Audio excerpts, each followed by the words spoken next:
we were a bunch of tinkerers and hackers who were basically exploring around some very interesting systems that apparently we shouldn't have been able to explore around.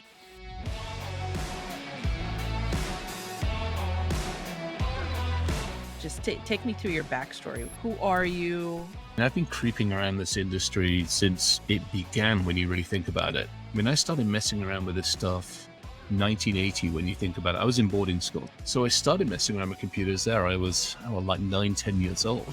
Yeah, that was the intro. That was literally the start. Yeah, it's been kind of a fun journey. Why is it important for our audience to listen in on this? And who should be listening in on this? Now, when you think about the internet and you think about how it is, at the end of the day, it isn't this object that's separated from us.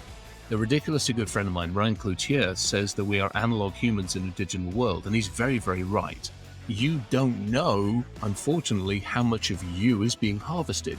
You, the individual, or you, the company. How quickly would you know that somebody's living in your home? In the digital world, we haven't got that sorted out properly. It's not as effective as it should be. So when you use certain programs, or when you use certain software, when you interact with certain services and systems, you should at least understand what you are handing over. And unfortunately, most people don't. So I think that's one side of it, which is like, who should listen?